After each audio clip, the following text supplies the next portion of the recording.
Nós também temos rochas que chamamos de primitivas, condritos primitivos, ou seja, asteroides que passaram por um derretimento mais incipiente, formando aí estruturas minerais cujos corpos nós não sabemos exatamente quais são. Então pode ser que são asteroides que já se fragmentaram, que já se perderam, que não se conhecem mais, ou até planetesimais, restos da Teia ou de corpos que se chocaram para a formação de Marte, de Vênus, etc. Alguns que a gente tenta entender, por exemplo, que poderiam ser de Mercúrio, destaque para um meteorito chamado Grupo dos Angritos, que ganha esse nome por causa de um meteorito que caiu em Angra dos Reis, aqui no Brasil, considerado um dos meteoritos brasileiros mais ricos e raros que existem. Corpos que mostram que os mesmos os instatitos formaram asteroides que sofreram diferenciação, ou seja, pode ser que na época pretérita tenha tido grandes asteroides aí entre Mercúrio e Marte. Então, poderia explicar, por exemplo, esse bombardeamento tardio, etc. Mesmo corpos muito grandes, ricos em carbono, puderam sofrer diferenciação. Por exemplo, que a gente imagina que tenha acontecido no asteroide Ceres, que a gente imagina que tenha amostras aqui na Terra, mas que a gente ainda não soube reconhecer, etc. E eu vou passar agora para os meteoritos ferrosos. A Miriam tinha falado para fazer uma pausazinha. Quer fazer agora, que eu estou por causa do tempo? Então tá, ó, eu ia falar pro pessoal voltar às 4. Pode ser? Porque daí dá uns 20 e poucos minutinhos de intervalo, que eu já judiei deles, Fanny, de manhã. Meu Deus do céu. Pode ser? A gente volta às 4? Por mim tá tranquilo. Combinado, então. Então eu vou desligar meu microfone, mas se precisarem, gritem, que eu tô aqui tentando fazer meu computador aplicando, né? Tentando ressuscitar ele. Eu vou ver se eu consigo pausar a gravação. Será que eu consigo só pausar? Dá pra pausar, Fanny. Tem um módulo de pause e tem um módulo de stop.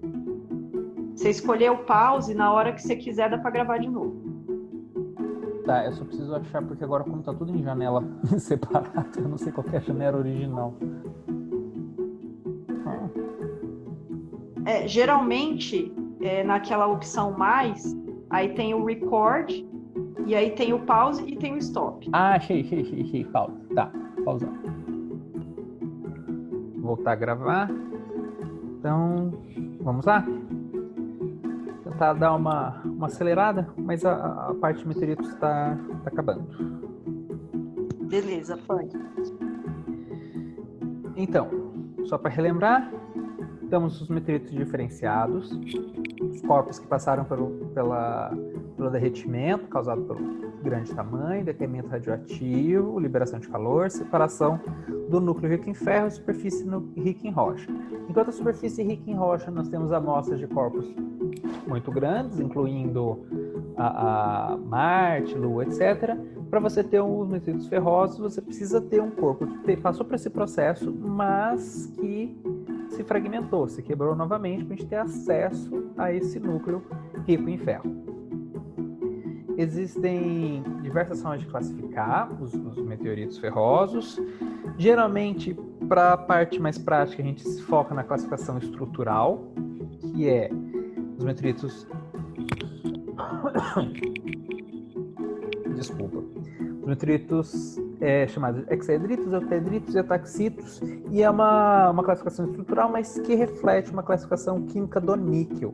Os meteoritos metálicos são 99,5% ferro e níquel. O resto é outros elementos, tipo cobalto, que é um dos que tem maior concentração. Você pode encontrar alguns minerais ricos em carbono, tipo carvão ou diamante. Você pode ter enxofre na forma de sulfetos, fosfetos. Você pode ter algumas inclusões um pouco diferentes. E você tem os metais, principalmente do grupo dos platinoides, então platina, ouro, irídio, paládio, em concentrações muito pequenas. Destaque para o irídio, que ele tem uma afinidade muito grande com o ferro. Então, quando a Terra se formou, praticamente todo o nosso irídio foi para o núcleo da Terra. Então, a gente consegue ver regiões ricas em irídio associadas a grandes impactos, como é o caso da extinção do KPG, que agora eu já nem sei mais como é que chama, é KPG ainda? É Cretáceo Paleógeno que chama, ou se mudou de nome, não sei, que é associada ali, entre aspas, à extinção dos dinossauros. E outras camadas ricas em irídio. Sim, Fanny, não KPG, mudou, né? ainda permanece. E a gente pode encontrar outras camadas ricas em irídio na Terra associadas a outros impactos. Então, o irídio na superfície da Terra é muito raro. E esses platinoides são metais muito... Sim, porque às vezes, quando aconteceu uma vez que eu fui fazer microscopia eletrônica, né? E aí encontrei irídio nas minhas amostras do Jacarano lá, né? Mais de 500 milhões de anos. E aí eu fiquei me perguntando, nossa, será porque perto dos 600 milhões de anos teve um evento de impacto também no planeta, né? E acho que é o Diacroman. E aí já fiquei pensando, será que foi? Será que não foi, né? Um aluno meu de doutorado estava estudando isso. E daí depois que a gente se certificou que era irídio mesmo, porque também o MEV, né, por conta dos números atômicos muito próximos ali, a gente pode confundir com outros elementos. Quando a gente viu que era irídio mesmo, aí a gente começou a pensar, né, nossa, será? E a gente encontrou umas esférulas também, tá até para sair o paper agora. Uou. A gente encontrou umas esférulas e tal, e falou, porra, será que a gente achou o Acraman brasileiro? Nossa, tô falando palavrão, esse negócio tá sendo gravado. Será que a gente achou o Acraman brasileiro? Não sei o quê. E aí, no fim das contas, a gente viu que era um evento de vulcanismo. É comum, a gente fica falando, não, o irídio é raro no planeta, é raro. Mas ele pode ter, em alguns momentos, ele pode acontecer no nosso planeta assim, não? Sim, assim, aí já começa a entrar em umas questões de dinâmica de rochas ígneas que eu já não me arrisco a palpitar. Porque, às vezes, se você tiver... Que nenhum geólogo veja isso. Mas eu li uma vez, eu não sei se... Eu não fui atrás, mas eu ouvi falar sobre a questão da ligação do irídio com o vulcanismo de plumas, né? Que são aqueles vulcanismos que vêm de uma parte mais inferior da Terra, né? Que teria associados a diferenças de temperatura da região de contato com o núcleo. E às vezes, por estar mais próximo do núcleo, ele poderia... Isso é o permiano, inclusive. Poderia ser, eu não sei dizer, mas eu não sei. Tem que perguntar para alguém que trabalha com ígneas.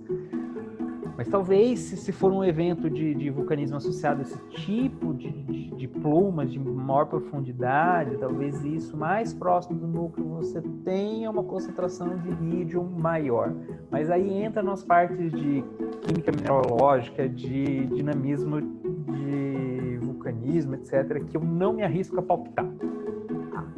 Não, eu estou te perguntando isso porque muitas vezes, quando a gente está estudando esses eventos até de impacto de meteoritos no tempo profundo do nosso planeta, a gente não encontra os meteoritos, a gente encontra o registro do impacto, né?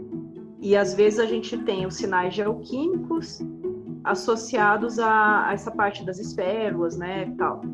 E aí eu fico me perguntando o quão complicado deve ser diferenciar, né, quando a gente encontra irídio, sendo que alguns fenômenos do nosso planeta, da dinâmica do nosso planeta, também produzem, né?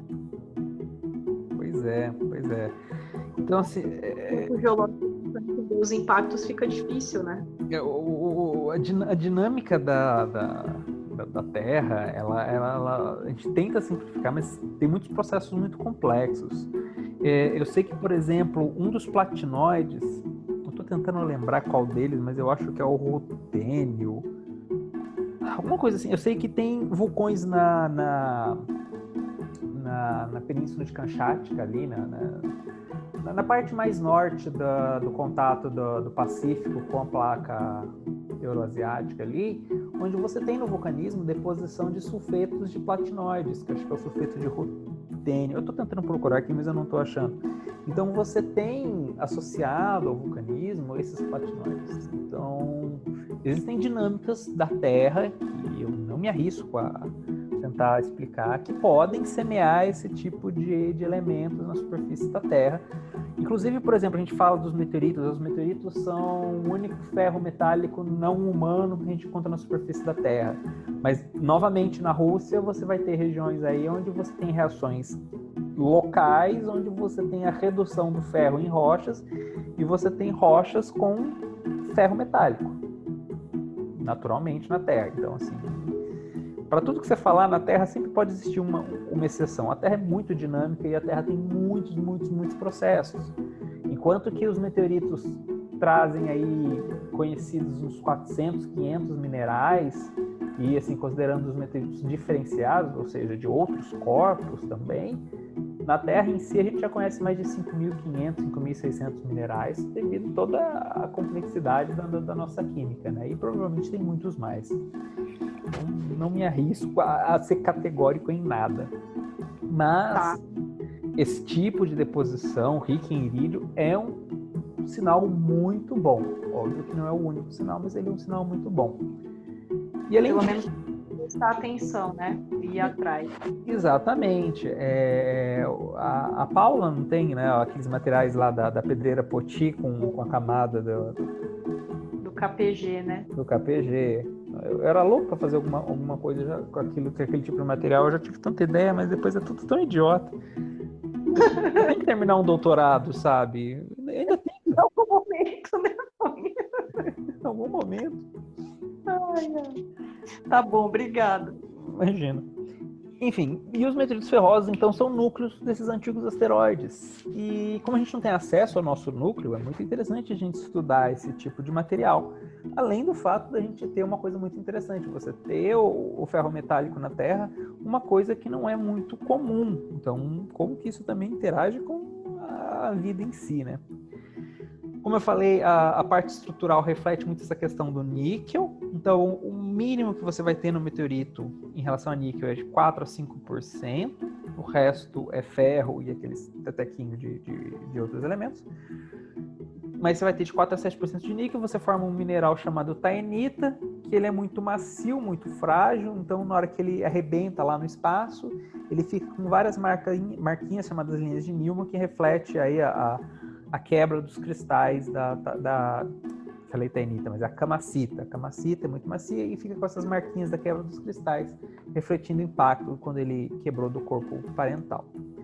Se você tem de 7 a 18% de níquel, você tem um entrelaçamento da camacita com a taenita, camacita com pouco níquel, taenita com muito mais níquel. Esse níquel vai se difundindo e formando esses minerais. Cada um tem uma estrutura cristalográfica diferente, e aí, de uma maneira geral, você vê esses desenhos, que nós chamamos de figuras de Tmastaten, que só são revelados com ataque ácido, porque a camacita é muito mais macia e muito mais fácil de ser atacada pelo ácido, e aí formam esses padrões muito bonitos que demoram milhões de anos para se formarem, então reflete esse resfriamento lentíssimo do núcleo dos asteroides. E por fim, os ataxitos, que são mais de 18% de níquel, pura taenita, que eles são um mineral muito resistente, que foi usado por civilizações antigas como ferro metálico para produzir armas, amuletos, etc., antes da gente aprender a fazer a preparação do ferro, antes da Idade do Ferro. Então você tem, por exemplo, na tumba de Tutankhamon, você tem uma adaga de ferro meteorítico. Até muito recentemente, nativos da Groenlândia tiravam ferro de um meteorito para poder fazer armas para caçar, etc. Então os meteoritos também têm a sua parte na história.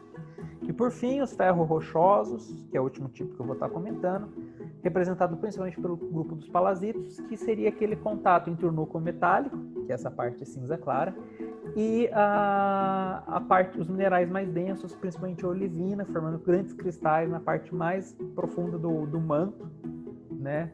Esses cristais grandes que inclusive às vezes são retirados até para fazer joias. Nesse caso ele está cortado como uma fatia e a luz está iluminando por trás, mas esses cristais são grandes, aí, centimétricos até, e representam aí uma região de interface núcleo-manto de antigos corpos. Existem também os chamados mesosideritos, que são meteoritos também considerados ferro-rochosos, mas que são formados aí pelo impacto de asteroides ricos em metal, né? Antigos núcleos quebraram e formaram asteroides, se chocando na superfície de outros grandes asteroides, formando essa sopa, essa mistura aí de material derretido que formou no local do impacto da rocha de um e o metal do outro. Dou só um pequeno destaque, depois de falar de tudo isso, para vocês ficarem de olho, como identificar meteoritos. Às vezes vocês estão em campo, vocês encontram alguma coisa que pode ser um meteorito, é interessante.